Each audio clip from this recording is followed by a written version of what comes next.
इससे पहले हम लोगों ने सीएनटी एक्ट पर वीडियो देखा और जाना।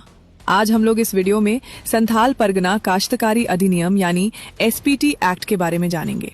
आज मैं आपको बताऊंगी कि आखिर अंग्रेज सरकार आदिवासियों की जमीन की सुरक्षा के लिए कानून बनाने को कैसे मजबूर हुई थी।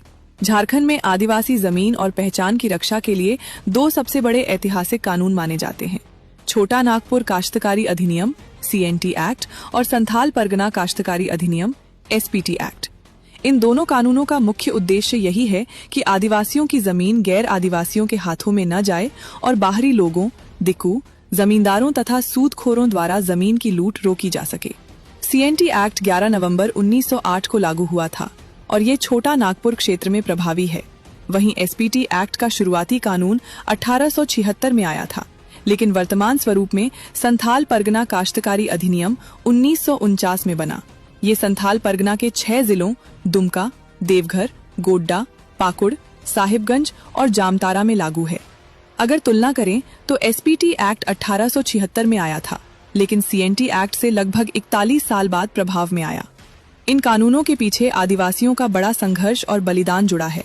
संथाल हुल 1855 से 56 के दौरान सिद्धू कान्हू मुर्मू, चांद भैरव और फूलो झानो मुर्मू के नेतृत्व में अंग्रेजों के खिलाफ बड़ा विद्रोह हुआ था। इस आंदोलन में करीब 50,000 से अधिक संथाल शहीद हुए और हजारों गांव उजड़ गए।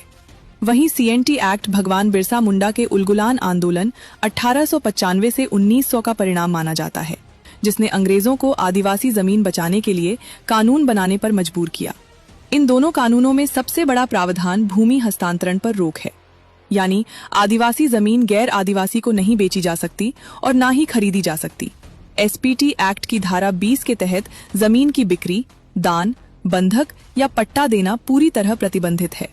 वहीं सीएनटी एक्ट में धारा 46 और 49 के तहत जमीन ट्रांसफर के नियम तय किए गए हैं और कई मामलों में उपायुक्त डीसी की अनुमति जरूरी होती है। जमीन वापसी की बात करें तो सीएनटी एक्ट में धारा 71 के तहत डीसी को अधिकार है कि अवैध तरीके से ट्रांसफर हुई जमीन को वापस दिला सके। वहीं एसपीटी एक्ट में धारा 42 के तहत डीसी को और भी मजबूत अधिकार मिलता है। इसमें डीसी स्वतः संज्ञान लेकर भी कार्रवाई कर सकते हैं और सबसे बड़ी बात यह है कि जमीन वापसी के लिए कोई समय सीमा तय नहीं है। अब सवाल यह है कि दोनों में कौन ज्यादा कठोर है। जमीन बचाने के लिहाज से एसपीटी एक्ट को सीएनटी एक्ट से ज्यादा कठोर और ज्यादा सुरक्षित माना जाता है, क्योंकि इसमें जमीन का हस्तांतरण लगभग पूरी तरह बंद है, जबकि सीएनटी एक्ट में कुछ विशेष परिस्थितियों में अनुमति देकर ट्रांसफर संभव हो जाता है, जिससे दुरुपयोग की संभावना बढ़ जाती है। हालांकि इन कानूनों के बावजूद झारखंड में जमीन लूट और अवैध कब्जे के मामले आज भी सामने आते हैं। इसका कारण ये है कि कई बार जमीन एग्रीमेंट, फर्जी दस्तावेज, दबाव या नियमों के दुरुपयोग से जमीन हेराफेरी, जिससे डेमोग्राफी बदल रहा है। यही वजह है कि वर्तमान में झारखंड में भूमि बहाली और सीएनटी एसपीटी उल्लंघन से जुड़े हजारों मामले अदालतों में लंबित हैं।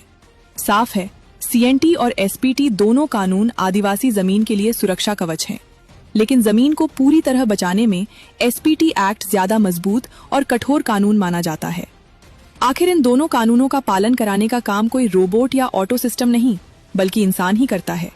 और जब व्यवस्था इंसानों के हाथ में होती है तो कई बार नियमों का पालन ईमानदारी से होने के बजाय निजी हितों और दबाव के अनुसार भी होने लगता है। यही वजह है कि कानून मौजूद होने के बावजूद जमीन से जुड़े विवाद और उल्लंघन के मामले सामने आते रहते हैं। आप देख रहे थे आदिम जुमिद न्यूज। ऐसी ही महत्वपूर्ण खबरों और अपडेट के लिए पेज को फॉलो करें। फिर मिलेंगे किसी नई खबर के साथ। जोहार।